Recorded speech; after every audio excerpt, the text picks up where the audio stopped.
We back again. RC family. Welcome back to another episode of the RC Lounge podcast with your boy EKJ 24000. Hey man. Hope y'all had a great day today. Saturday. We off work. We just chilling at the house, eating, watching football, watching YouTube, doing what we do. So yeah, thank y'all for joining in. Thank y'all for joining in to another episode of the RC Lounge podcast. And yeah, y'all, tonight we got another legend in the house. Another legend. Another world champion. An awesome man. Been through a lot, but he's here. And who ain't, been through a lot that's haven't accomplished a lot. It kind of go hand in hand, If you ain't been through nothing, how you gonna be able to tell somebody something? If you ain't been through nothing, how you gonna be an example to somebody? So yeah. But yeah, RC family, welcome again to another episode of the RC Lounge podcast with boy EKJ 24000. And man, we got another great king, a great king in the house. Us men, sometimes we go to work, take care of the family, but we are kings of our house and homes. You know that, don't you? So we got another great king in the house, a world champion, a guy that's been a man of his word. I just want to bring my partner in. He back there right now, eating up all the king cakes. Mardi Gras king cakes I got back there backstage. She back there munching on them. And just, hey. But yeah, y'all. Again, let me welcome my boy Cody King to the RC Lounge. And hey, man. Cody. What's going on? Hey, man. Welcome, man. Welcome to the RC Lounge podcast, man. And hey. It's an honor, bro. It's an honor, man. We got to bring you in right. So it's an honor, man, for you to be here. You know what I'm saying? And thank you for your time, bro. I know you're a busy man. I know you got a lot going on. So yeah, I thank you for just letting us have this hour or two with you and just chill out and just talk and just let us know what's been going on. And let me start off like this, bro. We totally, RC family.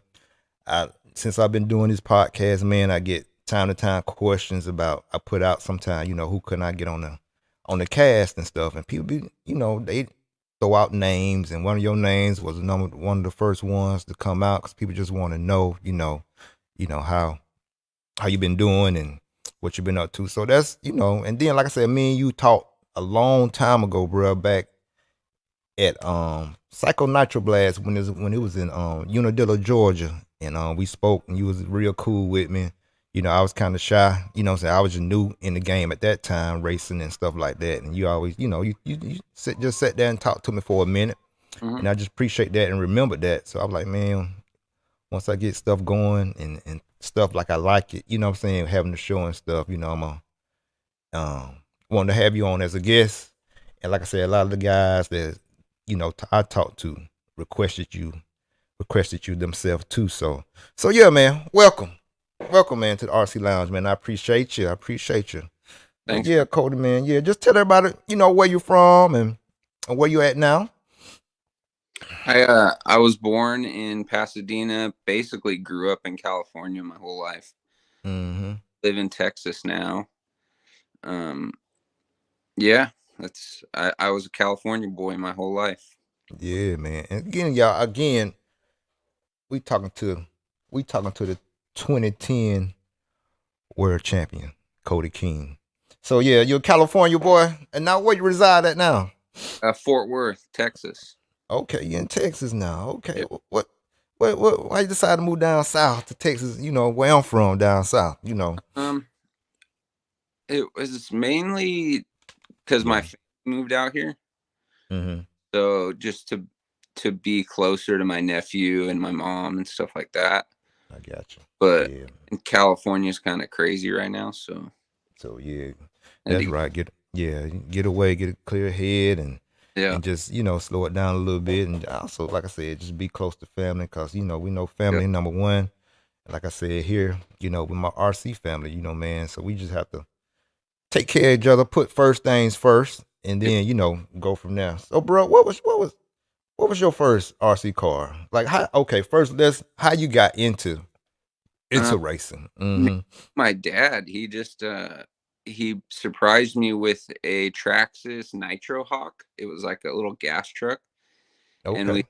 do a OS V head, little red 12 engine in it, and Mm-hmm. that thing ripped. It was so much fun, and him and my brother ended up getting the low C NXT gas trucks, and they were a little bit Okay. more advanced because it was a couple more years down the road. That just Yeah. the were better and more accessible, and yeah, that's how it all started. And then some of my buddies had electric cars, like two-wheel buggies and four wheels and stuff like that. And Okay.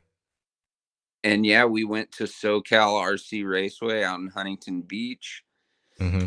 and I they had like this used truck, like a used two-wheel drive electric truck in the showcase at the front counter, and I basically begged my dad when I was like, I think I was like 12 or 13 something, maybe even younger Yeah. than that, begging him Cool. for Cool. it, begging him for it, and he ended up buying it for me. Mm-hmm. And I think my first race I won the B main, and being that young, it didn't matter what it was, I won. It didn't matter B main, Right. I and got you. I won. So Yeah. yeah, I that was got you. the end of it, bro. It was 3 times, 4 times, 5 times a week for Mm-hmm. years So you until was until I was just like getting to that age where the eye hand coordination was getting crazy good, and my yeah. dad obviously was a little older, so he was like, dude, he is so good at this, and so he started working on my stuff, and yeah, Okay. So it was pops got you in it crap. from the beginning. Yeah. Yeah, very very beginning. Yeah, my dad Mm-hmm. got me my first actual car. So So did your dad race in it himself? yeah, he Did he? did. He once he saw like how much fun my brother and I were having, he kind of got himself one, Okay. and we would just do it as a fun thing. We didn't even, like, you obviously when you turn pro, you don't have like big plans to like, I'm gonna Right. be a professional RC racer. Maybe nowadays kids do because it's gotten a little bigger, but Right. yeah, Mm-hmm. back then it wasn't like you didn't plan to do that. It just kind of happened, like. I got you. And then once I picked up an 8 scale, my dad was just like, "Oh, it's over. This is it right here." So Yeah, man. Bro, like I say, it was just kind of like how when I got into it. At that time, I was older though, man. I was in college. I had got a job in the summertime because I got a scholarship playing football at Alabama State down here in Montgomery.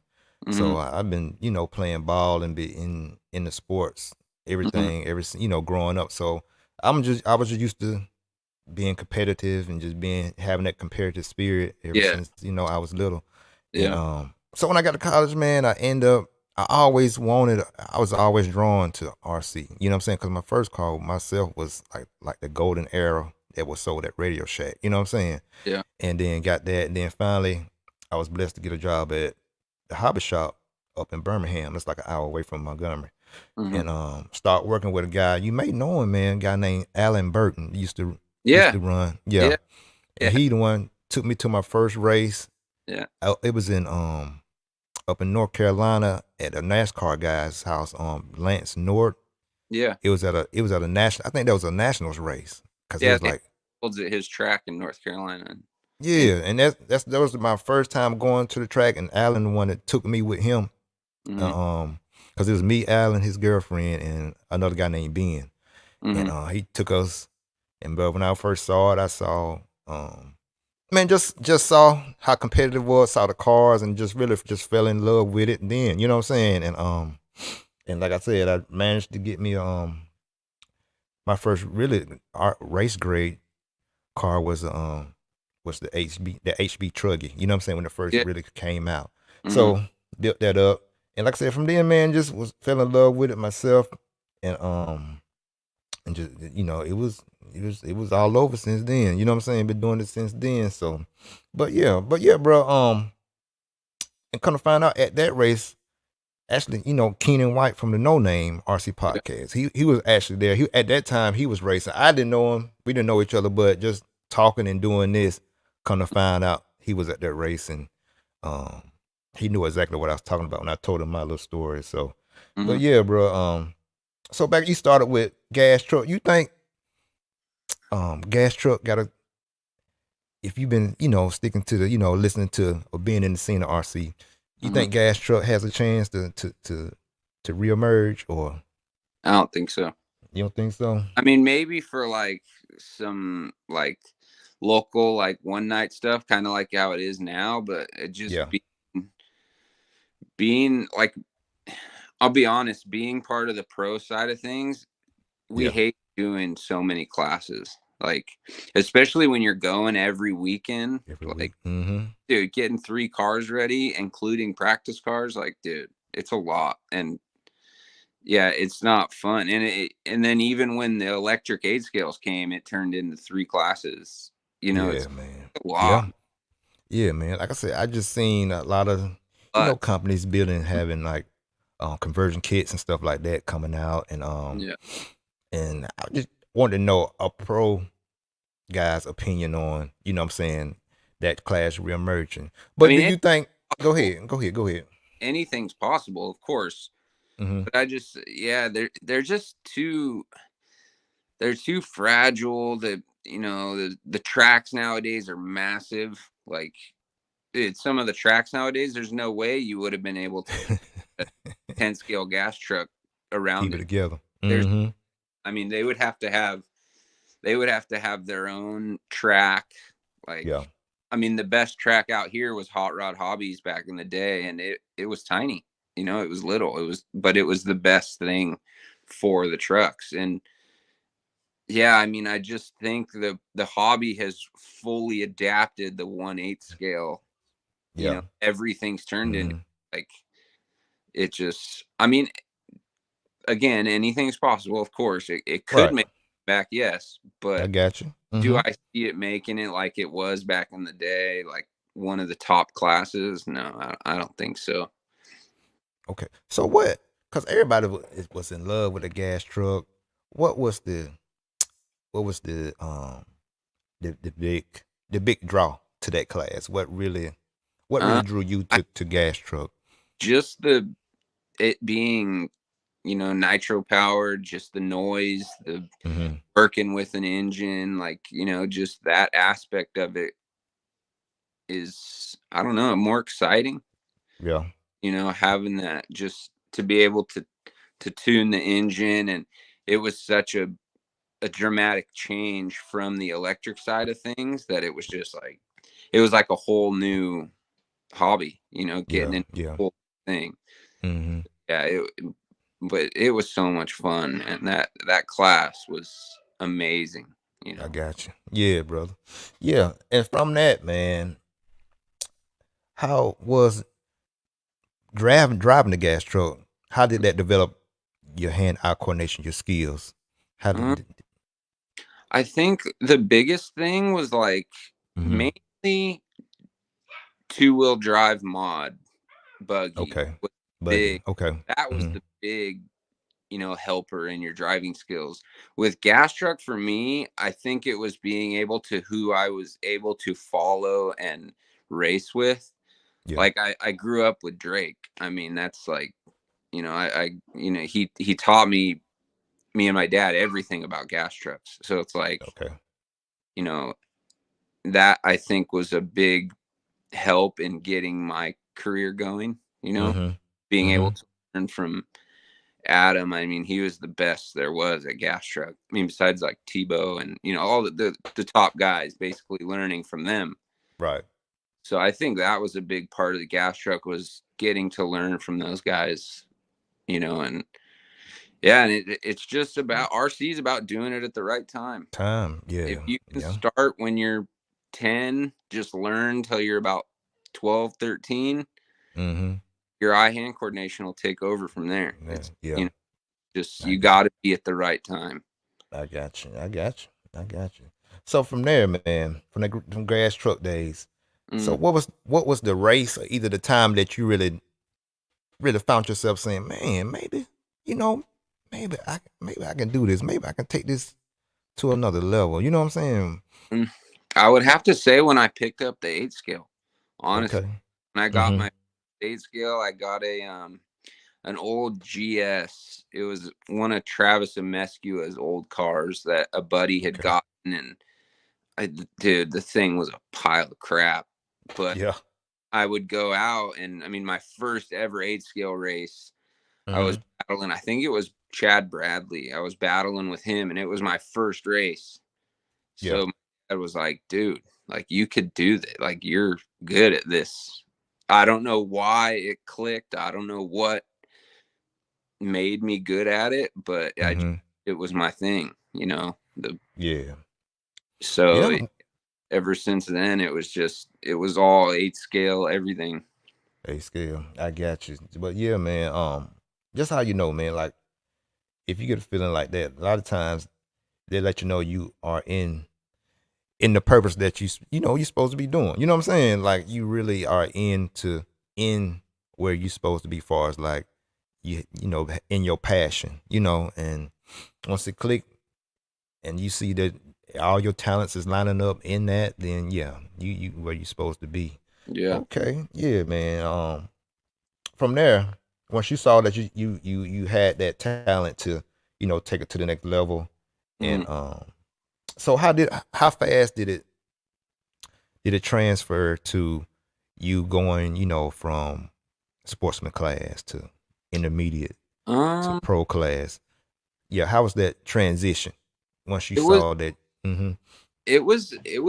a few years. I So once I got like rid of the GS and we really started moving up, I think it was like 2 years in the open class, and Yeah. then we had the Nitro Challenge at the Dirt when it was at Hemet, and I won both gas truck and open 8 scale.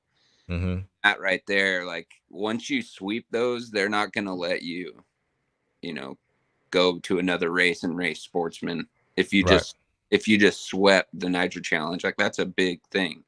Mm-hmm. So yeah, once that happened, it was yeah, I moved up to the pro Okay. class. And then my first big race at the pro class, bro, I Right. in gas truck I did okay, but in A scale Mm-hmm. I got smoked. I was in the D at nationals, and just like, Yeah. like, but I knew it would take time, to learn how much faster those guys are, because they're, it's such a big jump from the sportsman to pro class. Right. And It is. so yeah, it Mm-hmm. took me a minute. It took me a few years to really get, going and make some mains. And um yeah, it took a little while. From my Okay. first win, it was probably my first sportsman win to making my first pro main was probably, I don't know, maybe 3 years, 4 years. 3 years. Yeah, Okay. it took With some time. Yeah, within that time, what was you really what was your like your practice schedule? What you really want to work on Mm. to go ahead and really lock in that pro level driving skill? You know what I'm saying? So I what's mean, that? you Mm-hmm. gotta have at least 2-3 days a week where you just go and you practice with your buddies. Like you gotta have fun with it still. You Yeah. gotta take a car out there and just not be worried about it and go out there and bash with your buddies. You got to. That's I did that 2-3 times a week for almost 10 years, like would Mm-hmm. just go out with my buddies and we would just hammer on each other, just take each other out. We would just be just full punch around the whole track. Just, Yeah. I think those types of things, they teach you a lot, you know? Yeah. Mm-hmm. So, yeah, that was, I think that's a big part of it is you have to get out there. You got to have fun with it still. It has to, if you're trying to make it a career, yeah, it can be a career, but you got to treat it as a hobby at some point. You got to stay fun with it. You got to, because I mean, we're still realistically, it's still RC cars. Right. You're Mm-hmm. still out there with your buddies. You got Right. to have it. If you stop having fun with it, I promise you won't want to do it anymore. But I I mean, know. that can be with anything. Yeah, man. Yeah. Yeah, Yeah. that You and gotta get out there and run and get to practice. local Go ahead. races. Get to local races. You Mm-hmm. gotta you gotta get on the clock. That's another big thing. Is do as many local races you can where there's a whatever the qualifier is, 5-10 minute qualifier. Get on the clock. Yeah.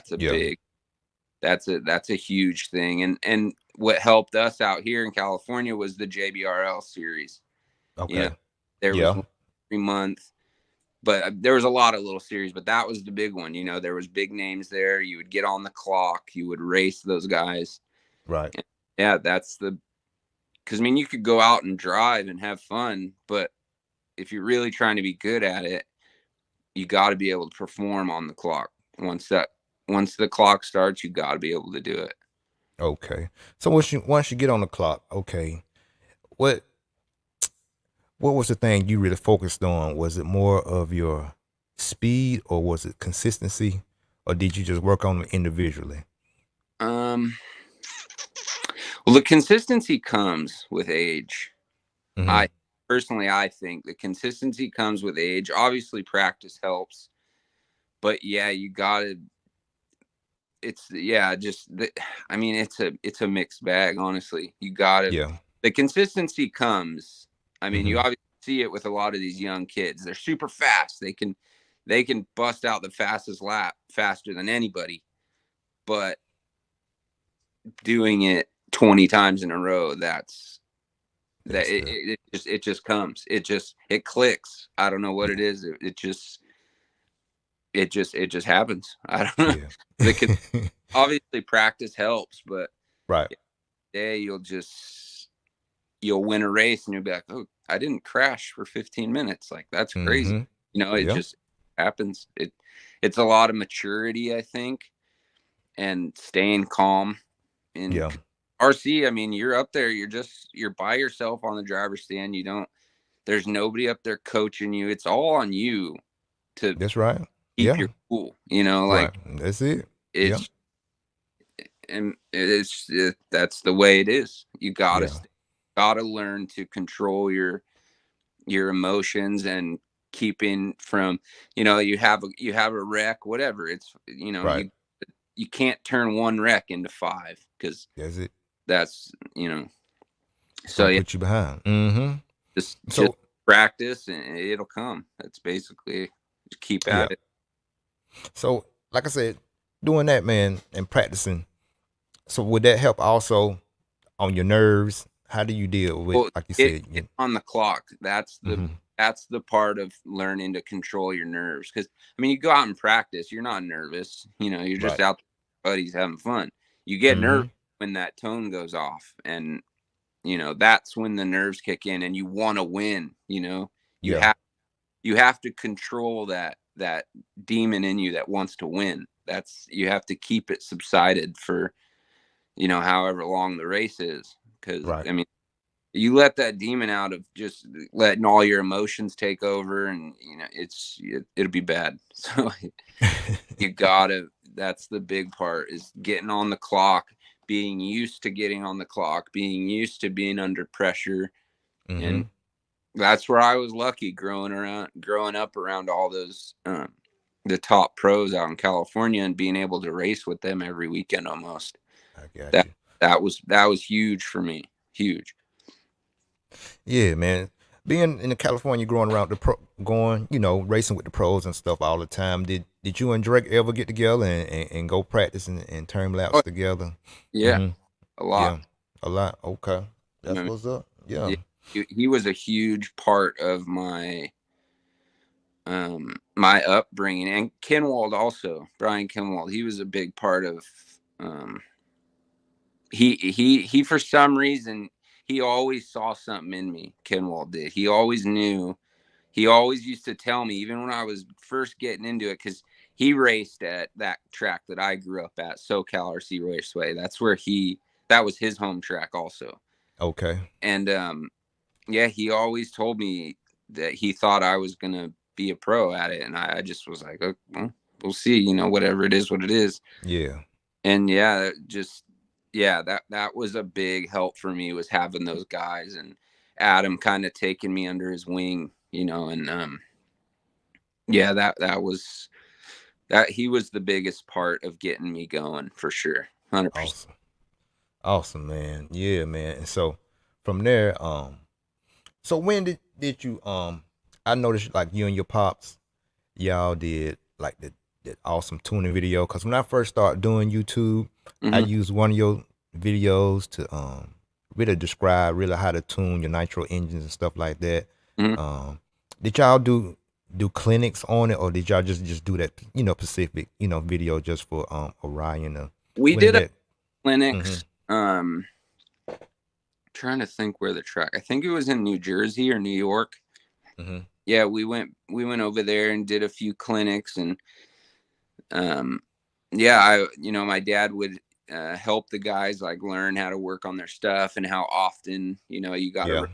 things, and how to be able to tell if something's worn out, or and then Mm-hmm. yeah, I would take all the guys out on the track, and they would be able to ask me any questions, and I set some cones up around the track and had to try like get them to follow the fast line, like Yeah. yeah, we did a few clinics out there, and we had a few of the videos and stuff. I think the video you're talking about really blew up. It got like a lot of views. Yeah, yeah, man. Cause like I said, it's in depth. It is, you can actually hear the different tones of the engines when you get it, Yeah. from rich to lean and stuff like that. And it's real good. Good Yeah. Yeah. instructional video. Yeah, man. So Good with those. He was good with the engines for sure. He knew, because he grew up doing planes, like gas mm-hmm. nitro planes or whatever. So Yeah. he learned a lot about engines from that, just nitro engines in general. And Yeah. and he also grew up doing motocross, and he knew a lot about engines, period. So yeah, he kind of just took him a little bit to learn the RC engines, and Mm-hmm. he was just good at it. Good at it. Yeah. Yeah. Most definitely, man. So but yeah, bro, from the engines, man, I noticed you're one of the one you was one of the few pros that really used the KO Propo radio. What did you like so much about the KO Propo? Comfy. It, Hmm. it was the comfiest radio that I had ever held in my life. Okay. Yeah, Mm-hmm. it was comfy. The servos were, dude, the servos were so good. Like, Yeah.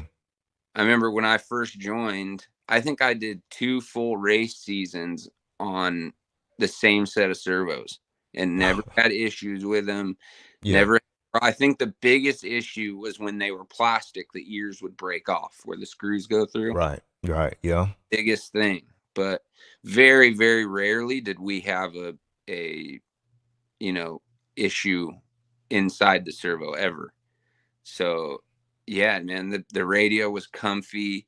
I think it was a little bit on the heavier side, but I Yeah. mean, when you're up there for an hour, dude, if anything's gonna make your hands hurt, it's not gonna matter. How light it.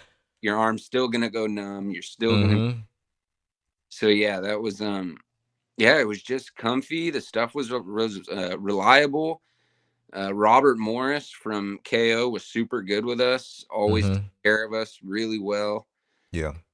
Yeah, it just worked. It It it worked. was it was actually Kyosho that came to me and Okay. KO wanted to get in on the 8 scale side of things. They didn't really have, anybody running it. Right. So Kyosho came to me, and they were close friends with KO Japan, and they just asked us. They're like, "Hey, do you want to run this radio?" And I was like, "Yeah, sure, why not?" And it was all like they offered it all free and everything. So that, I mean, obviously, that was big too. So yeah, it I was. got Yeah, the stuff was just good, man. It good was. stuff. Mm-hmm.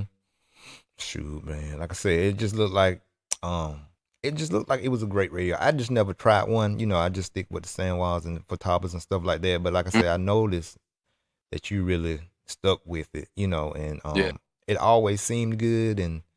Um and then again, like I said, I did notice the price on it it was comparable with everything else. So that's why I just want to know, why you really liked it like you did. So yeah. It was straight up just comfy, and they were really good to us. So hmm it, yeah, big, bro. big on Mm-hmm. sticking with your sponsors. The longer you stick with them and show that you're faithful to them, you're gonna get more help. They're gonna pay attention to you more. At least it was back in the day. I don't how it's changed in the last few years. I'm not sure, but Yeah, yeah, you gotta be faithful with those people. They, I got you. you know, it helps. I got you. So speaking of sponsorships, bro, Hmm. explain to everybody how when you was racing, when you first got into it, how Hmm. did you, saying get a lot of your sponsorships and stuff like that? Dude, Because sponsorships been big, lately in the news and stuff it's like that. ridiculous. I don't know. Mm-hmm. It's crazy. Everyone has a freaking sponsorship. Everybody. It's crazy. I I saw Tebow's post, and it that talking about the sponsorship stuff. I don't know if you saw it or not, but Yeah, I saw it. Yeah, yeah, dude, it's back in the day. Dude, I didn't get no help till I won Nitro Challenge. I was getting a little bit of help, like 50 off, or they would help me with little discounts here and there. yeah, But dude, I didn't have no sponsorships. I was a dude, daddy's wallet is what I was sponsored by. yeah, But yeah, once I won Nitro Challenge, then I finally got like a 50%. I think it was Kyosho was Great Plains back in the day. It was mm-hmm. Reagan LeBlanc and Great Plains. They gave me a 50 deal, which was Yeah, like a distributor, like just somebody that sold Kyosho stuff. And then once I made, when did we get? I think I made a pro main, and they gave me 100%. And then when I made okay, a world's main, then I yeah, started. It was a career at that point.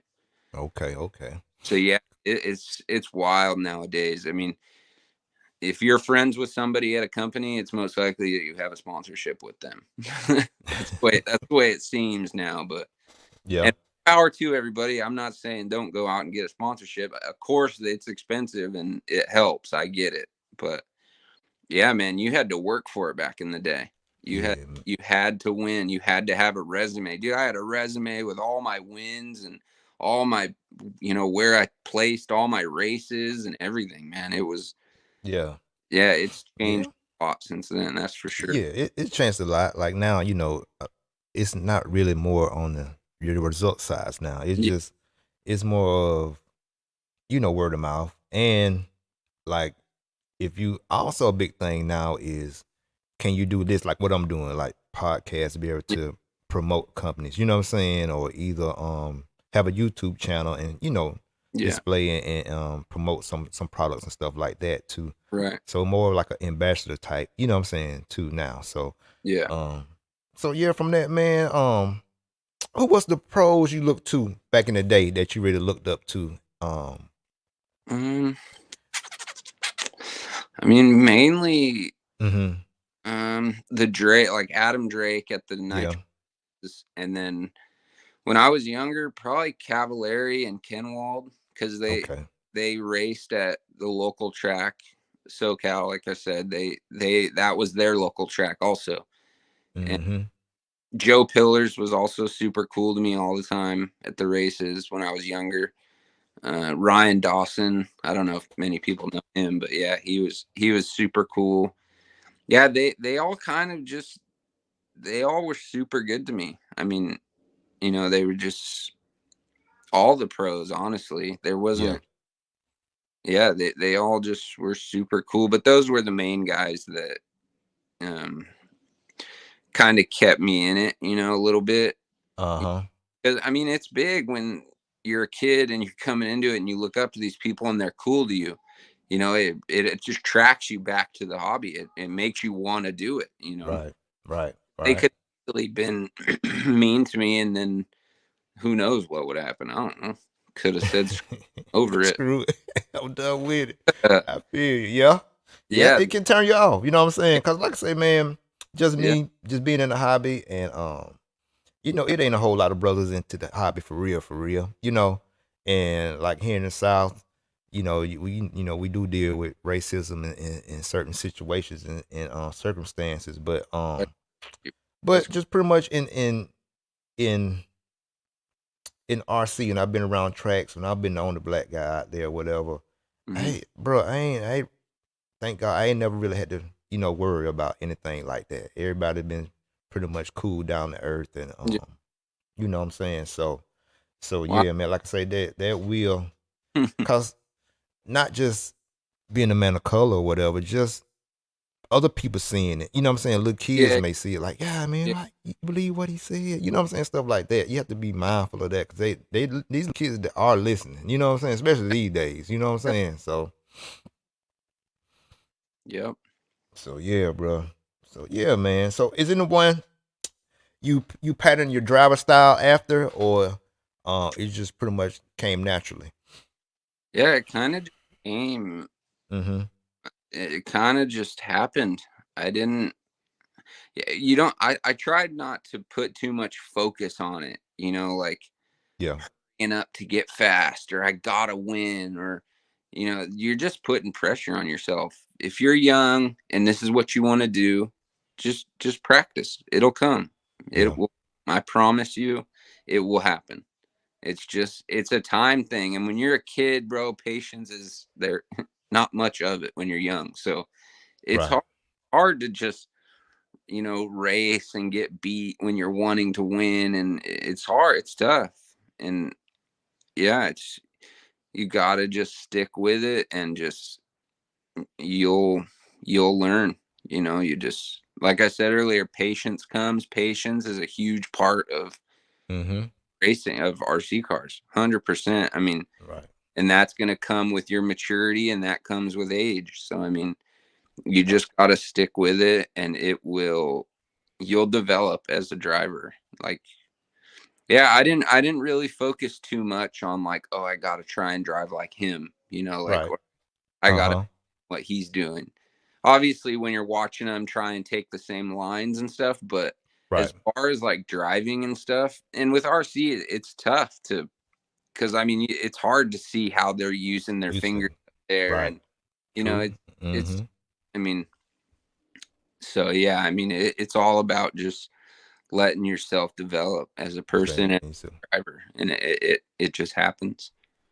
yeah, I understand that, man. It is tough, to really pattern yourself after a certain person because, like I said, it's hard to see exactly how they input on the throttle, the steering wheel and steering inputs and stuff like that. So it's It's tough, a but independent thing, like, because it's not hmm like motocross where you can teach someone how to maneuver on the bike, or like, I can't sit here and tell you, like, oh, you got to move your finger like this, because you don't have to. You could do it yeah, any way you want.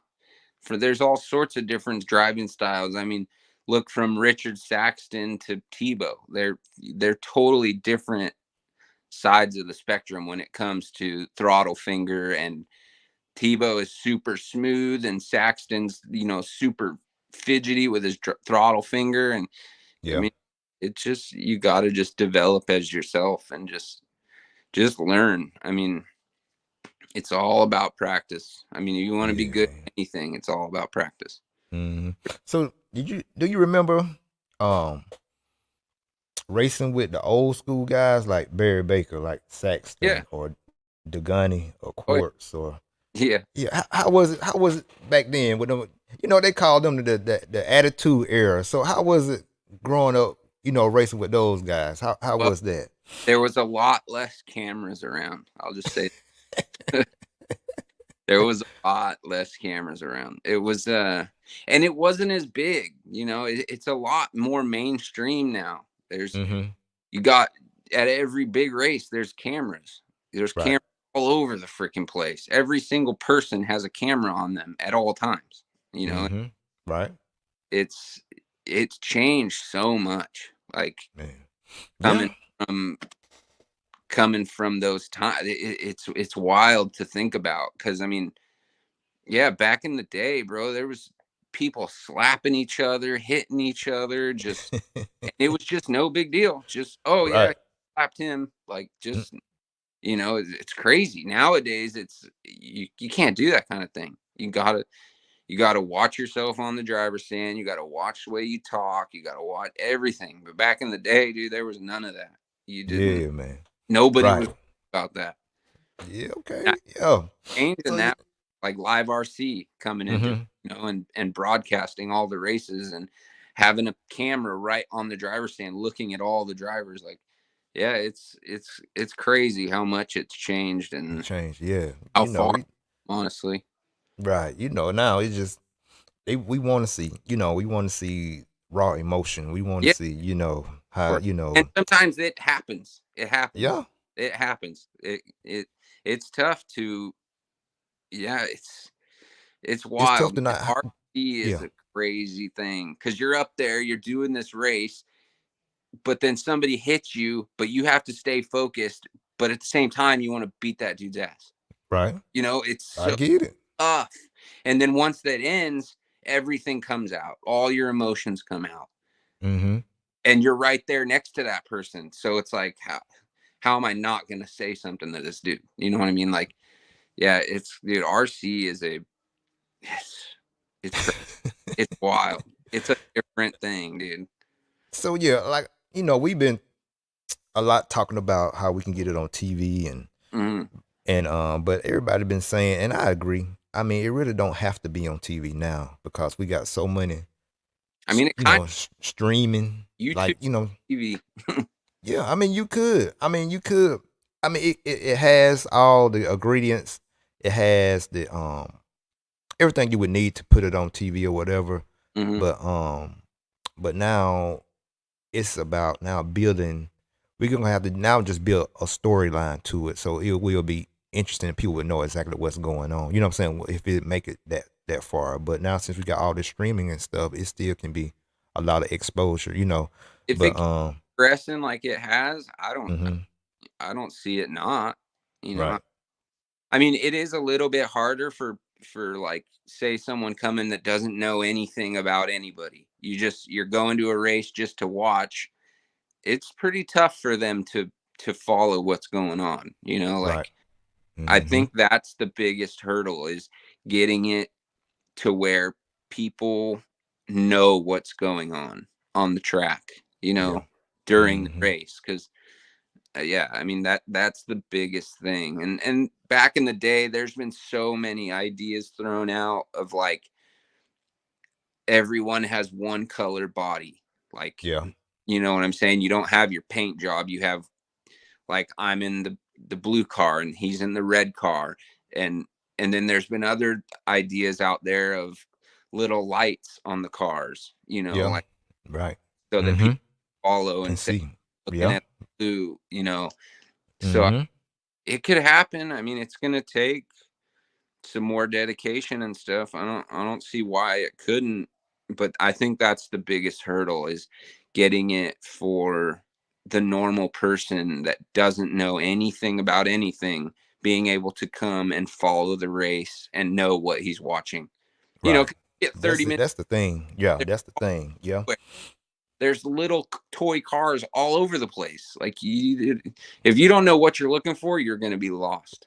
You're, Exactly, you're and that's what everybody's saying about it. That's why it's so hard to get yeah. it on there because we need something that's gonna be able to distinguish the cars, who's gonna be in front, and it's getting there.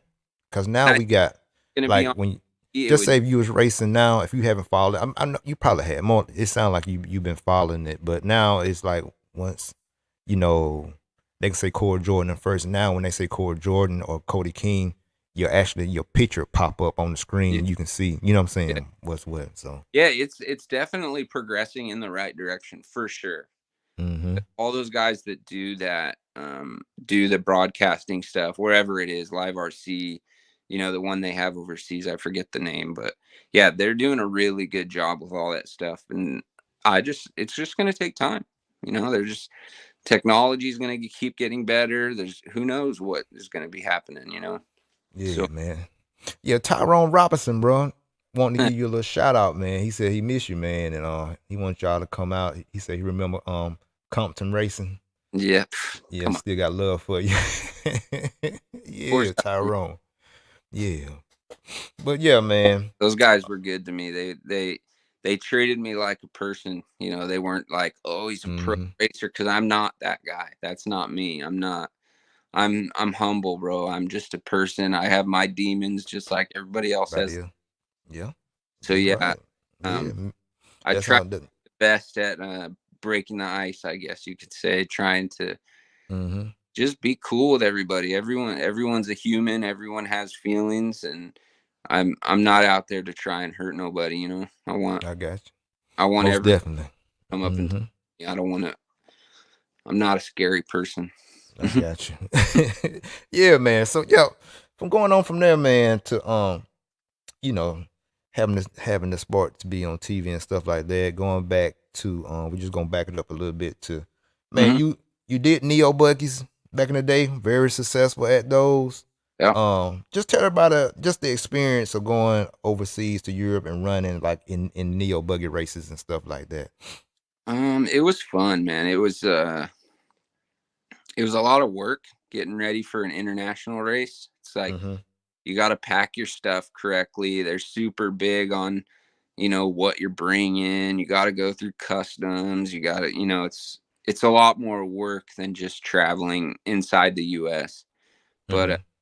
yeah, man, I couldn't say I was so lucky to be able to do what I did for so long, and being able to go to the places that I've been, and I remember them all. I remember it like it was yesterday. So Yeah. yeah, it was fun. It was a lot of fun, and I got to spend a lot of time with my dad. I know he really enjoyed it, and he really cared about the industry and where it was going. Mm-hmm. And but yeah, it was a blast, man. I got to meet so many cool people, and it really opened your eyes to how big RC really is. I mean, it's massive, man. It's especially over in Europe. It's huge. It's Yeah. huge over there. And back in the day, I didn't really know that until I went. I think Japan was my first ever time going over Yep. there. And Right. I went over there, it was like I was a rock star, dude. It was Yeah. crazy, bro. It was Mm-hmm. crazy to me. Cause I'm like, dude, I'm just a guy. Like, I don't know.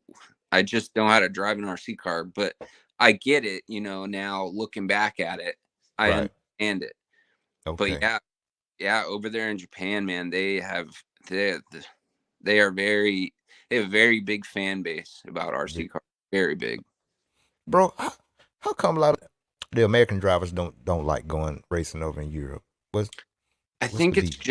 it's just a different world. It's just different. The tracks are different. Their driving styles over there are different. Like Mm-hmm. it's just different. And it's a lot of work, bro. It's a lot of work to go get on a flight, be on a whatever 24, 48 hour travel days. Like it's just crazy. It's crazy. It honestly is. And there's been a lot of like, oh, the Europeans are dirty drivers, and I don't like racing with them. But dude, it's if you're gonna be a pro, you got to suck it up, and like you got to race them. Like what? It's just it is what it is. Like, and Yeah. it's not like the Americans are not dirty drivers. Like Mm-hmm. Go pros are both ways. just Yeah. like Europeans are dirty drivers. Like it's and dude, you're racing RC cars open wheel. Like you can't take every little bump and hit like to your heart. Like it's not, you know what I mean? It's tough. Right. It's You right. tough, dude. Yeah. Open wheel. Mm-hmm. You barely bump someone open wheel, bro. One of you is going flying. Like it's gonna. Right. So yeah, Cool. I just think it's a love-hate thing for sure. Yeah, 100%. man. Like I said, I was talking to Ty. I just did an interview with Ty the other day, and he was just saying um a lot of the the tracks over there, they've been in so long and they just got so many Yeah. laps hours on the Yeah, track already, and that's that's another thing you really have to fight against, yeah, to a lot of their tracks are permanent. Like right. they don't move much. Like unless the people that are running the track are super dedicated and they rip up the concrete curbs and stuff and redo the track, which you're Mm-hmm. not going to find that very often because that can get expensive, obviously. But Right. yeah, it's a lot of their tracks are permanent, so those guys over there have a lot of hours on those tracks, bro. Like some of the guys over there, dude, are unbeatable. You're not gonna go over there and beat them. You're gonna lose. You're gonna. It is very rare that an American will go over to the Europe, and vice versa. Don't get me wrong. I'm not saying Americans can't do it Right. because Europeans can't. It's hard for them to come over Come here, over here. Mm-hmm. That's true. It but go both ways. it's a different transition. It's harder for an American to go over there and race with those guys because they have all those hours on those tracks. Our tracks change. Mm-hmm. And so they come over to Nitro Challenge. It's a fresh track for everybody, bro. It's not, nobody has laps on it. So it's like that. I think that's a big part of it is not wanting to go over there unless you have to. You know what I mean? Yeah. Unless Mm-hmm. it's like a sponsor thing and your company's asking you to go and just to represent. You know what I mean? Like, but yeah, it's tough for an American to go over there and do well. It really is. It's really, really tough. It's really, Yeah, man. Yeah. That's what he was saying. Yeah. yeah. And going into that, man, what was the race leading up to your world's win? What was Mhm. that race that you really, you know, felt confident going into Thailand? I Whoa, think whoa. it was Gas Champs. I'm pretty sure Mm-hmm. it was the U.S. Gas Champs at Thunder Alley, and everyone was there. Everybody, Ty, everyone, Drake, Cavallari, all the guys were there. All the Americans. I think there might have been some Europeans there too. Yeah. And it was the last weekend before we all left for Thailand for the Worlds, Yeah.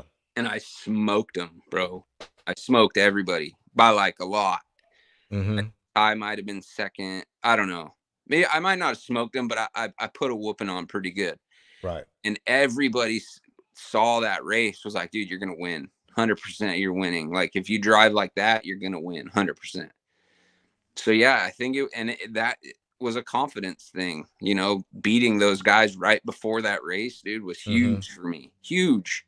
That was probably the biggest confidence booster I ever had in my career was winning that race literally at the perfect time right before I literally was that race was Sunday and I was getting on a plane Tuesday morning. It was just the timing was impeccable for me to Right. win that race and get some confidence going over there. We also had a big practice. We went over to Thailand like a few months before and Okay. practiced for like 2 weeks, just straight up every day for 2 weeks, staying in a hotel, go to the track all day, practice, go back to the hotel, wake up in the morning, go to the track for 2 weeks, Yeah. just to be in the environment, get used to that the surface over there because they were doing like the oil and stuff. Yeah. So yeah, it all just happened right. It all just everything clicked. Everything clicked. Okay. And that That was was up. Okay, we just gonna let's check that out. Let's check that race out, man. Let's just check out the last 5 minutes. Let me work my magic right here, and we can pull it up in here and see what was really going on. We can talk over it and see. mm-hmm. Um, okay. We gonna blow it up a little bit so we can actually see it. Some okay. Let me do this. Do this first. There's Hara right there in that black and pink car with Okay. the white wheels starting to close the gap. Here they come through the off-camber section over the double. Once again, a little bit of overjump. You see the big puff of So track right here, dust Cody, coming up as the chassis slaps down on the what ground. was going through your mind right You here? saw Cody get the right front tire hung up on the tire. It only cost him a few tenths of a second, but that is something that Hara will see, and he'll know that Cody's feeling the pressure. He knows Hara's behind him, and he continues to push and close in on King. We're going to watch it first, and then we'll come back and talk over it because it's kind of cutting in and out. These guys starting to really start thinking about, hey, the World Championship title is close. Cody King can see it in front of him. Hara's thinking about maybe, am I going to be able to catch Cody and repeat here as world champion as they start to tighten up here. Atsushi Hara is catching King. Hara's been closing the gap for the last several laps here and starting to get a glimpse of the back door of King right now as he's within about a second and a half, I'd say. You can see, again, Cody into that very difficult. Hara a bit wider that time. Yeah, trying to avoid that big divot there as they land it, as Hara continues to close in on King. You see when King comes through that section, over that single, there's a big puff of dirt, basically, and that's his car slapping through that rut. And it is a very big rut as this race has progressed. As they come across the start-finish line, a very, very good race. Hara continues to close on Cody King. So they work their way down the main straight, coming through the Talladega turn, down the hill, around the 180. Oh, and a huge bobble there by King as Hara to the inside. Okay, hold on. Oh, my goodness, you can hear the crowd go crazy. Oh, no. Oh, man, Hara gives it right back as Cody. Hold on. Okay, right then. What was you thinking when you got hung up on that corner right there? No shot. I'm losing this right now. Because I led the whole thing, bro. I'm not the whole thing, but up to this point, there had been nobody around me for like 25 minutes. I was just, I had a lead and I was all by myself. And I honestly just made a mistake. There was no thought process. There was no, I wasn't nervous. I honestly just turned in too early right there. Yeah. Just straight up. Just, okay, I get it. Mistake. That was it. That's it. Get back to it. Yeah. Cody King gets the lead back. What a change of events there. The first major miscue there from Cody King, giving Hara a chance to go to the inside, and Hara gives it right back, much to the dismay of the fans. Yeah, Hara tried to single just to play it safe. The car stepped out on him, and King took the spot back. Oh, here they go. Nose to tail, the battle for the World Championship rages on with just a handful of laps left. Oh, man, the crowd cheering on Hara, trying to get by the American Cody King, and what a race we have after the countless amount of laps these guys that went at it. It comes down to this for the World Championship, Hara and King. Now Hara catches the same corner that Cody King did. Cody King gets it all kinds of sideways. Into the double, coming up to a bit of traffic. And Hara, you see, pushing hard right there, steps up. Oh, no! Hara with another mistake as he tries to run the ski jump ultra clean, comes up short, cases that, and then rolls it on the exit as well. That is a huge break there for Cody King as Hara making a costly error there and gives Cody King a massive lead. So Cody King got nothing but clear track in front of him right now, and no real pressure from our second spot runner of Atsushi Hara. Man, what a finish we got in front of us as Cody King here. It looks like, Charlie, we have just maybe 3 laps left to go here in a World Championship title. It is Cody King from the United States out front, having the World Championship in front of him. He can taste it. I bet his knees are rattling, his hands are shaking, and I bet his dad is going berserk in the pit lane right now. I was just going to say that. I bet you his dad is beside himself in the pit lane thinking, how many years have they raced together to come to this point here as Cody King is poised to be the next world champion. Cody King rounding the burial mound one more time over the single, coming into the 5 jump, going triple, double through the pitcher's mound, stepping up now, stepping off. Here he comes through the left-hander across the carousel. 2 laps left to go for Cody King. What an amazing. What'd you say now?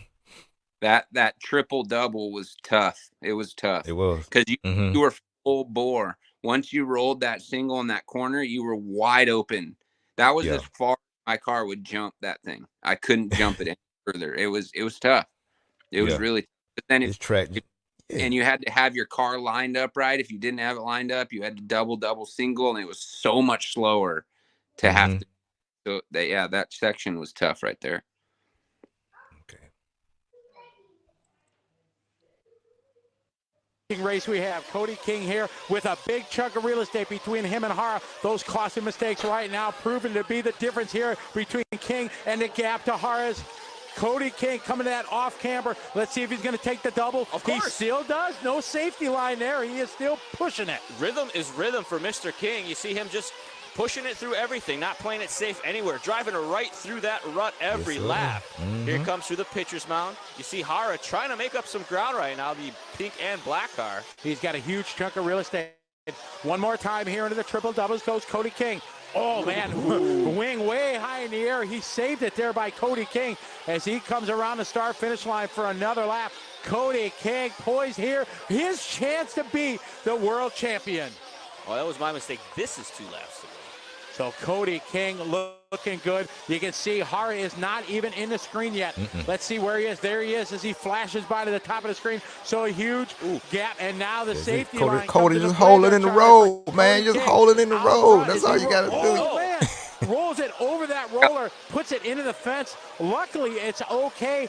Makes it through that single double this time, and Cody King continues to lead this final. Hara could see that from where he was on the track, and I'm sure that just got the fire stoked up a little bit hotter.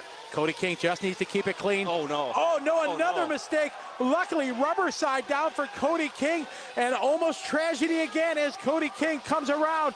This should be the final lap, Charlie, at the World Championship event. It is Cody King out front for the United States. There's a great shot of the young man there. 21 years old, right driving there for Team Kyosho from Southern California, United States of America. Cody King, not one of the favorites coming here. Not even on the radar, maybe top 10 at best, but he has showed he is on his game here in Thailand. Cody King, a half a lap to go. This is a dream that him and his dad have talked about.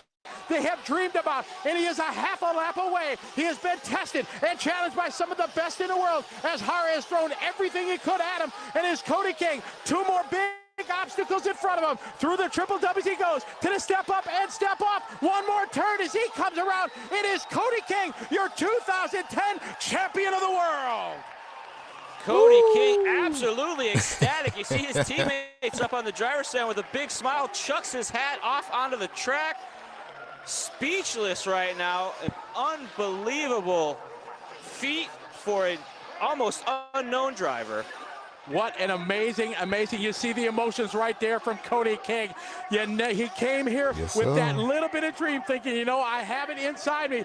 Oh, there is a view of a Sushi Hara. His hopes crushed by them. 2 mistakes there for his second and back-to-back world title. A big hug from his Kyosho teammate, Jared Tebow. And there you go. You see Paul King down here with Mark Pavitas in a red shirt. Adrian Bertine, the owner of Kyosho there, the car company right there. And Cody King hosting the World Championship trophy. So the finishing results, Reno Savoia finishing in the 12th spot. Mayfield with some rough luck going to finish 11th.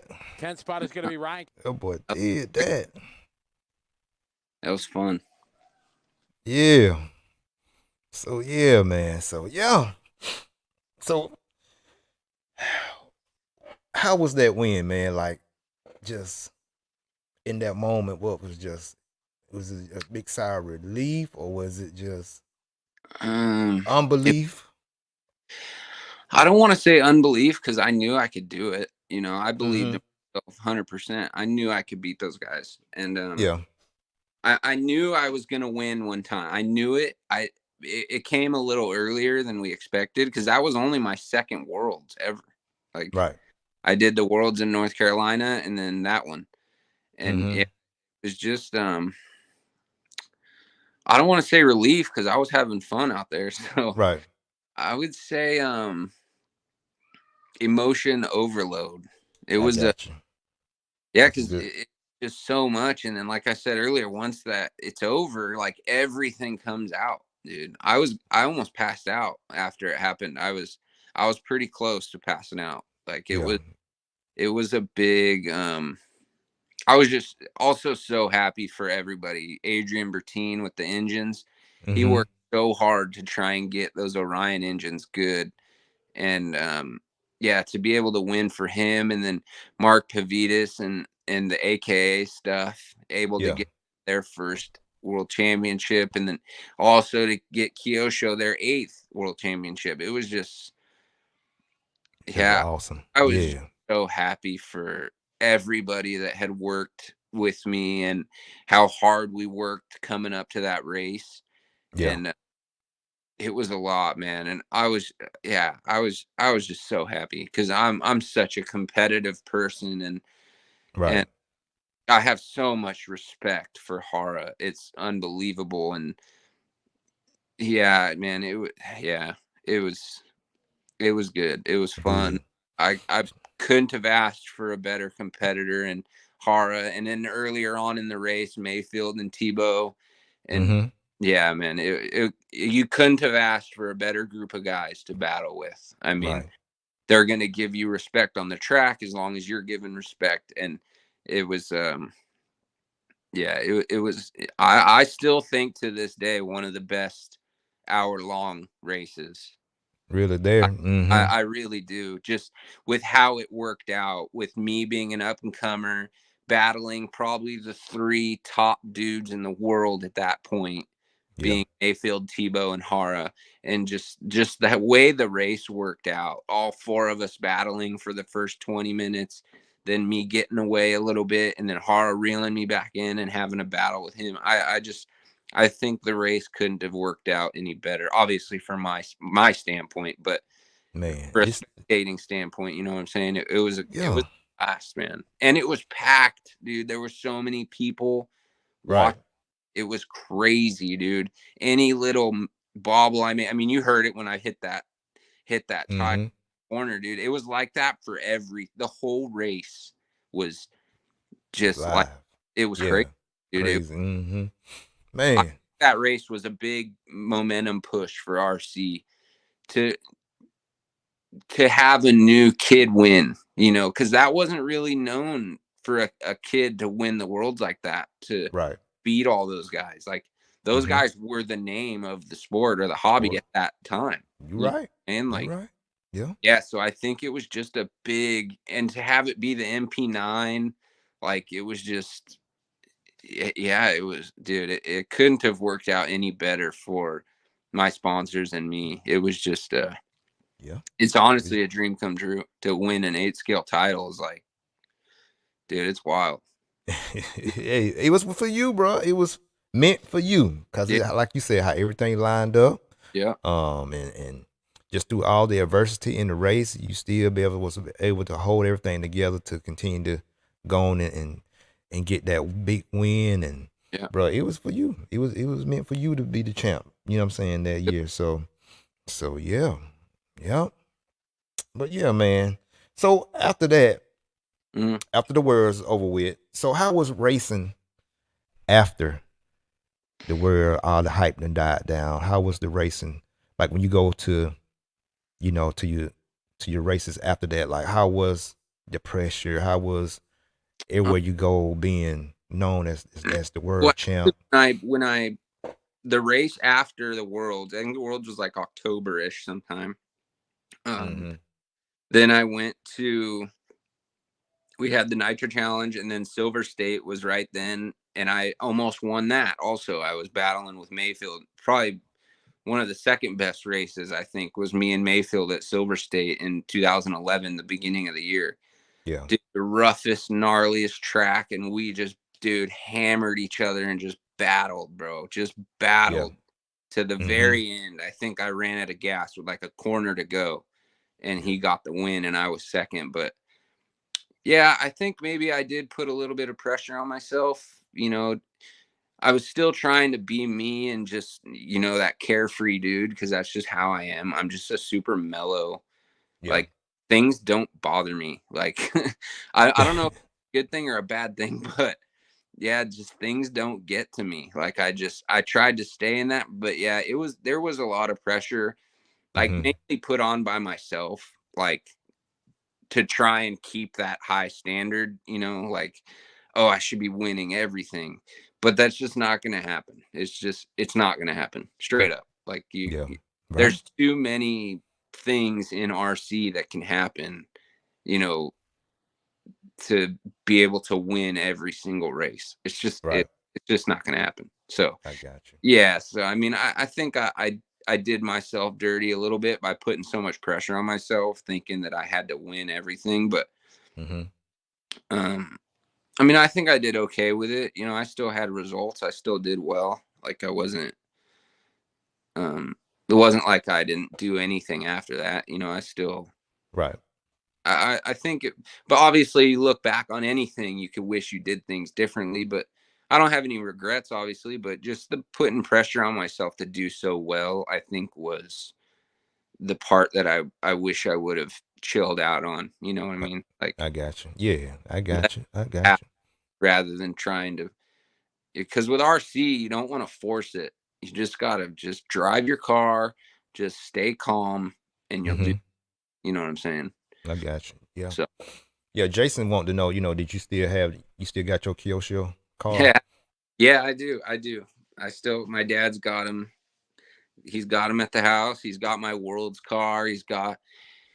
Got the shirt I was wearing actually that in that video. Yeah. He's got my radio from the worlds. I have actually a truggy and a buggy like ready to run, like that I could just, if I wanted to go to the track, I could go run. Yeah. But yeah, Cool. still have my stuff. I still got it. Yeah. Okay.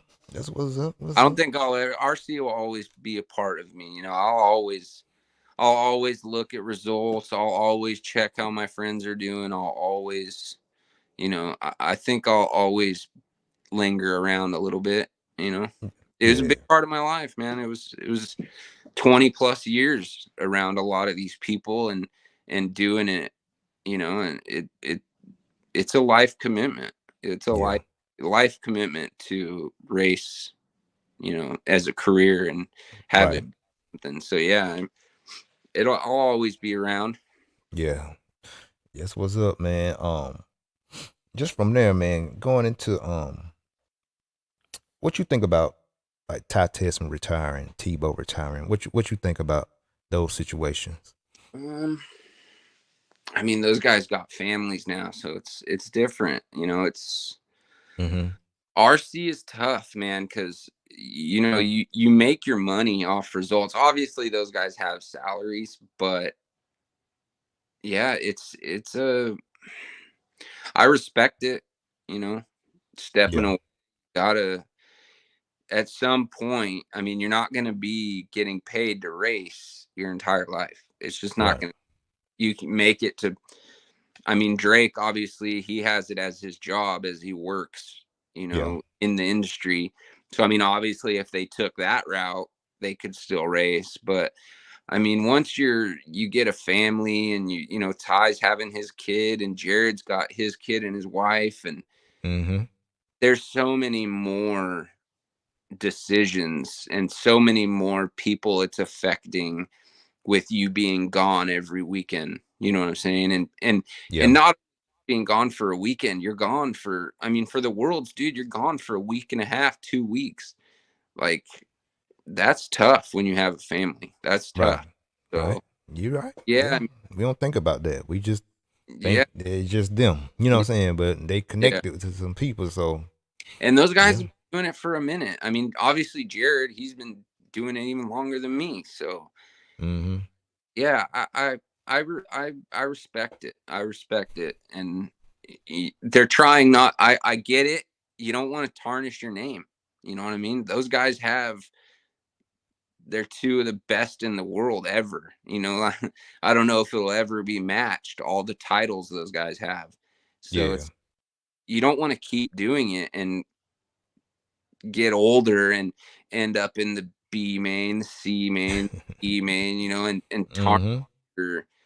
tarnished what you did. You know what I mean? Not Right. not that in my eyes it would, but there is people out there that it would do a little tarnishing to their name like that. I got you. So Mm-hmm. yeah, I mean, It makes sense. at some Yeah. point you got to make that decision regardless of how much you love it. But I think Jared's staying in it. He's gonna still be JTP and all that stuff, have his company, right? So Mm-hmm. I mean, I don't know if he'll be racing. Maybe he'll do it for fun with his kids and stuff. But yeah, with Ty, I mean, I'm pretty sure he's full done. So yeah, I mean, you got to Yeah. move at some point with it. You know what I mean? Like, Yeah. Yeah. I mean, that's like you said, you got to do what's best for you and your family and what's yeah, going to benefit you in the long run. Yeah. And like Coach Prime be saying, you got to keep the main thing. The main thing is your family, and you got a, a child coming. Mm-hmm. You got a new wife.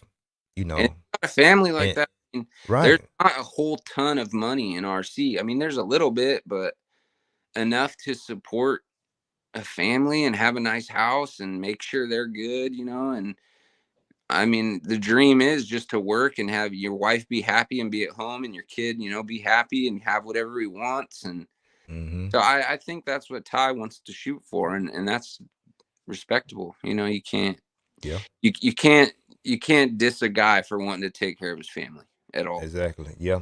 And like If he wants said, to he get said it. a job and take care of his kid and his girl, dude. Right. And he Party. said himself, he said that, yeah, I'm retired, but it's still possible that you might catch me every once in Yeah, a while, dude, I'm telling doing something. you, when Yeah. you do something this long and you have this much, like this much effort into it, it will always be in the back of your mind. You will always have that itch to get out there and go drive your car and just, it's a, Mm-hmm. it's a good little thing to just, because also you take care of your family, you also need some alone time. And if you need Yeah. to go to the RC track with your boys, dude. Exactly. That's what I told him. I just said, Ty, I know that you're doing your family stuff and you're getting into business. Now you're getting into really Mhm. working every day. You know what I'm saying? So it's gonna be days you're gonna be. I told him straight up.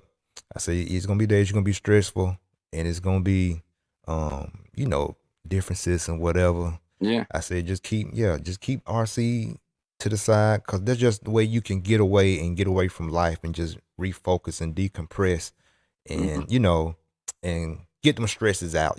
So you have an Yeah. outlet, you have a hobby to decompress and get away from stuff for a while, and reset and get back at it. So, and he Yeah. said, I yeah, the yeah, Ted family well, and they were like some of my closest friends. So Ty's a smart kid. His mom and hmm dad got his back. He'll be all yeah, right. He'll yeah. get it. He gonna be good. He gonna be good. Yeah. So yeah, bro. Like I say, man, from there, man, dealing with depression, the pressure of everything, bro. So did that lead to some of the substance abuse and stuff like that? Just Um. tell your story, because a lot of times with social media, everybody hear different things, Mhm. different, and this is why I want you to come out and you can, when you ready, be Mhm. able to tell your own story and we can hear it from the horse's mouth. What's Yeah. the truth? You know what I'm saying? So Yeah. I just want people to know, the truth, if you don't mind. Yeah. Um. It was honestly just a lot of bad decisions on my part. I just Yeah. made stupid decisions. I was making good money racing, and I let the party scene get a hold of me. You know what I mean? Yeah. Yeah. I didn't I Yeah. didn't I didn't you know yeah, I just didn't separate the having fun and the doing my career. I didn't. Mm-hmm. I mixed them, and it bit me. I just made a lot of stupid choices outside of the RC races, and Mm-hmm. it yeah, that was it's just obviously I had a lot of trauma as a child. I have a lot of demons, but yeah, as far as the abuse and the drug abuse and stuff, I just honestly just made bad decisions, bro. I didn't know enough about. I mean, I don't want to make excuses and say, "Oh, I didn't know about addiction and all that," but I didn't. Yeah. I didn't Yeah. know anything about addiction at all. Zero. I didn't know Yeah. you could get addicted to pain pills, and I didn't know you could get addicted to all this shit. I had no idea about any of that. Mm-hmm. So, yeah, once I was a few years into it, dude, it was just it just had me. It Yeah. had that death grip, and I Yeah, just bro. I couldn't control it on my own. And I was Mm-hmm. So how you doing now with I'm everything? good. I'm doing well. Yeah, I'm doing Okay. really well. I'm just helping my family right now. Honestly, my brother's he's working a super gnarly job for the city, so I'm taking care of his kid, and he's paying me for that and stuff. So I'm basically just helping my family right now. But Yeah. but yeah, it was honestly just bad decisions and not talking and not telling somebody, hey, I'm in trouble, I need help. You know what I mean? Because I didn't know. I thought, oh, I got this, I'm just gonna race and I'll be fine. Like that was my thought. I didn't see all the negative impact it had on me, in the long run. I wasn't looking at that, obviously. But yeah, if I wish I would have opened my mouth to my dad and talked to him about it, because I know he would have had my back. He still does. He checks on me every day. So that's, if I have advice for anyone, if you're struggling with anything, whatever it is, anything, if it's getting you down and it's affecting you, you gotta open your mouth. You have to. People don't get help that don't talk. You know what I mean? It's just right. And I think that's where I messed up. I didn't get help at the right time. I got help, but it was already too late. I already had done my damage around everything. And so I think that was my big thing. I made stupid choices. I didn't think about the long run. I didn't think about that at all. I was just being selfish and just going out every night, partying all day every night, just being a kid, pretty much. That's right. Yeah, man. But like I say, bro, this is great that you opening up now, and we can hear it from your mouth and not read everything. I and know. Then, like I say, just because you've been down this road, this is a great opportunity to help, like you just helped a whole lot of people. You know what I'm saying? You're not even gonna know how many people you just helped just now. Yeah. So, God put this on even you if to you go are to. worried about talking to somebody, it doesn't have to be a family member. It could be a buddy that you trust. It could be, dude, it could be a freaking stranger. You know what I mean? There's people out there that will listen, and just to get stuff off your chest, it helps. And if you need deep help and you really need like whatever, rehab or counseling or whatever, it's not, dude, that's a positive thing. You know what I mean? Exactly. A lot of people look, oh, I gotta go to rehab. Oh, it's so bad. No, it's not, dude. Right. You're trying to better yourself. And yeah, it's just, I wish I would have talked, and I wish I would have, hit the addiction thing head on instead of trying to ride out my career and ruining it pretty much. I don't want to say ruined it, but yeah, it's not over with. This a that, part of your book. You know what I'm saying? This a part of your life that was the reason for this, whatever, retiring or whatever you want to call it. I don't know, whatever it is. But yeah, I wish I would have just hit it head on. I really do. But it is what it is now, and I don't want to sit and dwell on it. Of course I get bummed out. Like some days I'll wake up and like really miss everything about it. Because I mean, dude, there ain't nothing better than being out the track at 7 a.m. with your buddies with a cup of coffee in your hand, hanging out. There's nothing better. It's a blast. And so yeah, I would be lying if I said didn't miss it and miss everybody, because I do. And yeah, if you, like I said, if you have issues and there's something that's eating you away, just, you got to find that person to talk to. And like I said, it could be anybody. It doesn't, there's a lot of dependable people around the RC industry. I could have went to anybody and talked, right.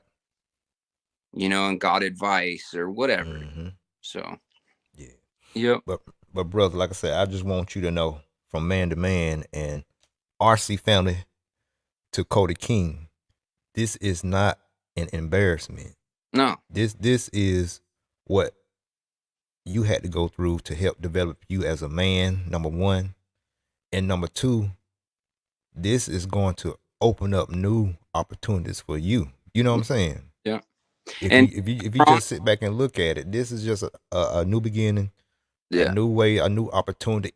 If you want to continue to pursue RC, this right here, just you doing this podcast, it's going to open up windows for you to make, to get back in, if you want to. This is your choice. You know what I'm saying? So And I this still is not, messages from team managers and stuff like, hey, are you going to race? Like, what are you doing? Mm-hmm. Still, it is what it is right now. But yeah, I mean, dude, first things first, you got to worry about your health and your mental health, Right. dude. Yes. That is one thing I think I took for granted was my mental health. I really did. I not that I had super bad anything, but I developed it from my addiction. I developed anxiety. I developed depression.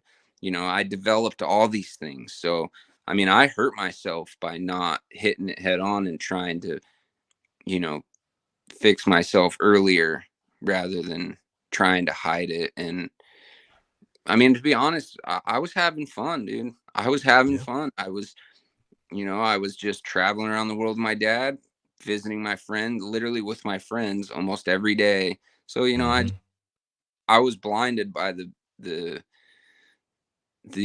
just having fun. Man. I was having a good time, bro. That's basically what it What it was. was. Yeah.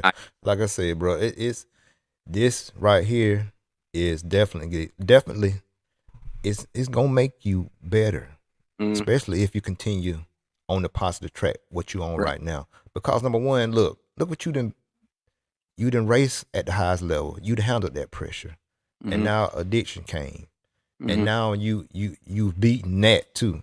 So what else? What else you'd improve to yourself? You can handle different hard situations you already overcame, you know what I'm saying, and been at the top of the world. And like I said, this is just a new opportunity for you to choose what you want to do now. And cause you know how strong you are now. You know what I'm saying? So if you want to get back into RC, anyone struggling pressure with races and stuff like that ain't gonna be nothing to you now. Look what you already overcame. You know what I'm saying? It's gonna be that much fun and more easier for you. You know what I'm saying? And also not just RC, but in life situations. Look what you done came from. So if anyone is struggling with something, dude, I promise on everything I love, there is somebody that has it 10 times worse than you. I promise you. And that was a big eye opener for me because I went to rehab and all that stuff. Bro, there are people struggling like you would not believe that don't have any support. Dude, I'm lucky as could be to have my family, to have my mom, my dad, my brother. They all have my back still to this day. And dude, I promise you, there is somebody with it worse. There is. And there's millions of people struggling. You're not by yourself. I swear to you, bro. That's what I'm saying. And this is showing your growth. This showing how good God has been in your life to be able to come to this point. Yeah. Being able to be vulnerable to, to the RC family and just in life, bro. You just gonna make you a whole better, super stronger man, getting you ready for your own family, your kids, your wife, So this is building you up. So don't ever think you less than. You know what I'm saying? No. So yes, sir. Like I say, bro, you're an awesome man.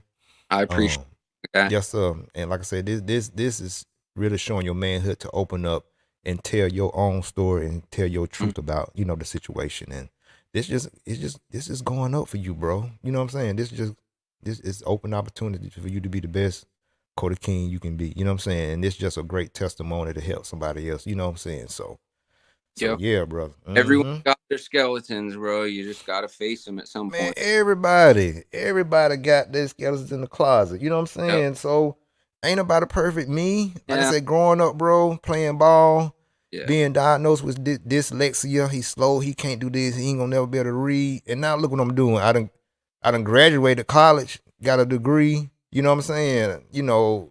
I'm doing a podcast, somebody that can't read, but I'm doing a whole podcast right now. You know what I'm saying? So those things, what people say and what people categorize us in, it's just talk.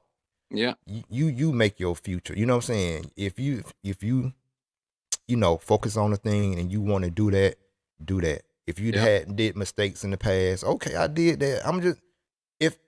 how can I be a person that somebody can't come to me and we talking and they can't, I'm supposed to be your friend, but you can't relate to anything I've done in my life. I'm just so perfect that a person can't come and relate to me. How you what kind of friend is you if I can't relate to you and we done been through the same similar situations so we can help each other to be better? You know what I'm saying? So yeah, bro. So Nope. Perfect. yeah, man. Yeah. Close. So Not even close. exactly, man. So yeah, bro. So you way stronger and better than you ever been right now. You know what I'm saying? So you just keep on keeping on, and I appreciate whatever that. your decision is, do what you want to do. You want to get back in RC, come on in. You know what I'm saying? Because you got people here, you know, commenting. You know what I'm saying, Cody? You that's awesome, awesome story. You know what I'm saying? So you got people behind you, bro. Like you said, Yeah, I know. I just do. talk. Yeah. Well, So it's just whatever you want to do I've in always had life and in RC. So around the back, so. yes, sir. But yeah, man. So yeah. So are you thinking about doing something in RC and in any kits that you may think that may look interesting to you, or I haven't really. I mean, I would like to work in the industry. You know, I'm not. I mean, honestly, haven't really thought about it a whole bunch. Yeah. But I mean, I'm open to anything. I'm not. I don't ever shut doors. You know, Right. I always got to keep your options open. Unless you're a Got to. billionaire and you own $1 billion, then your options are a little smaller. But Yeah. yeah, if somebody came to me and they wanted me to try and race again, and whatever, or even help run a company, whatever, I always have I'm always down to help. Always would love to get back into racing, obviously. But if it doesn't happen, it doesn't happen. Right. I'm I done with understand putting that. pressure on myself, man. I ain't living that way no more. I got you. I got you, bro. Yeah, man.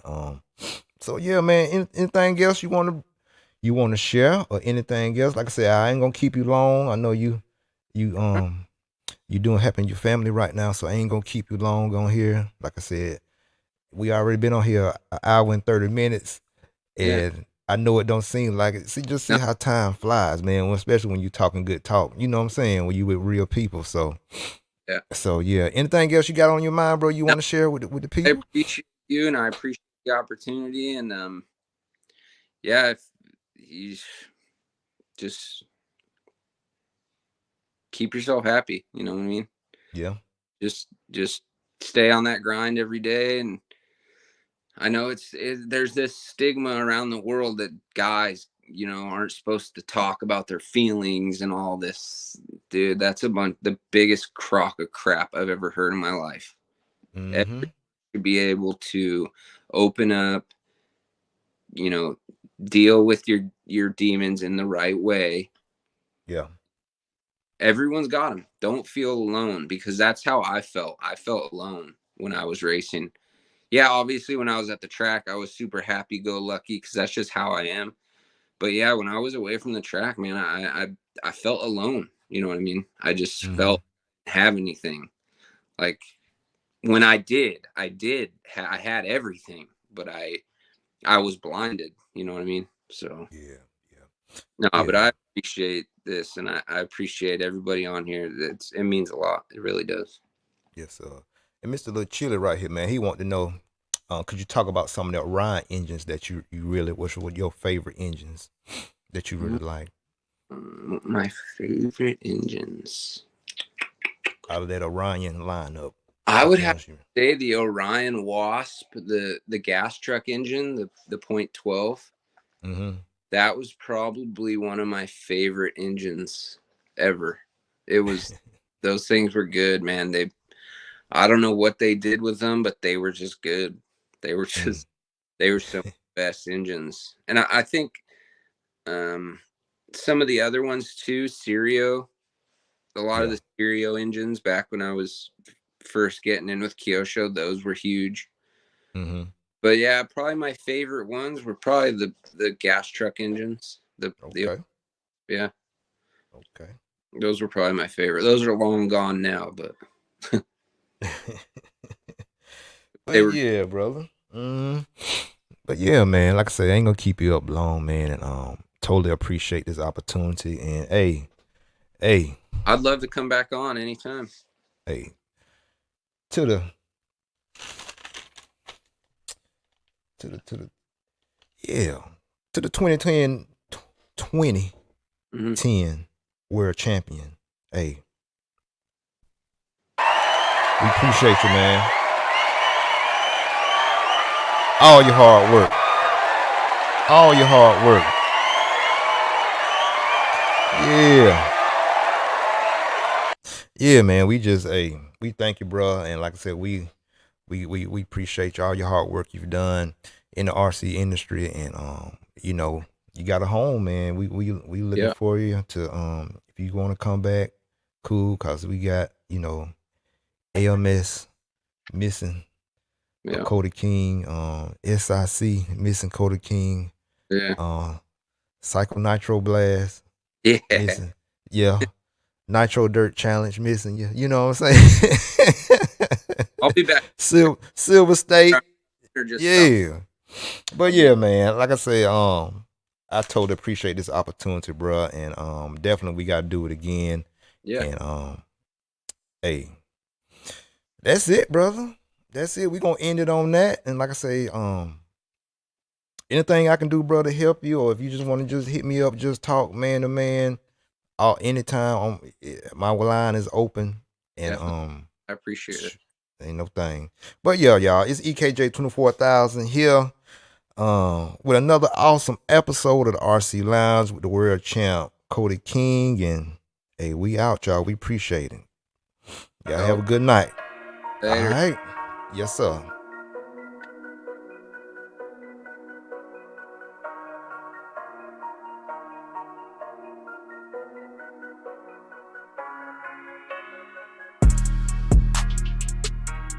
Hey, RC family, didn't I tell y'all I was bringing this heat? Hold on, let me turn this off so y'all can hear me. Didn't I tell y'all I was bringing this heat for 2024? Didn't I tell y'all? See, y'all thought I was lying. So that's why I need y'all to go to EKJ 24,000 and subscribe. And we got some more stuff coming. This ain't it. We got some more heat coming. I told y'all. Y'all gonna believe me. But again, RC family from EKJ, I appreciate y'all. Y'all stay tuned. I ain't made a date yet, but definitely we gonna do a giveaway real soon. So y'all stay tuned for that. And yeah, got some more stuff coming. So y'all stay locked in. Stay locked in. I'm gonna try to put stuff out in plenty of time so everybody have a chance to tune in and stuff like that. So y'all just stay locked in. Stay locked in. I appreciate y'all. Love y'all. I'm out. If you ain't ripping, you tripping. Treat people the way you want to be treated. Actions speak louder than words. I'm out, y'all. Later.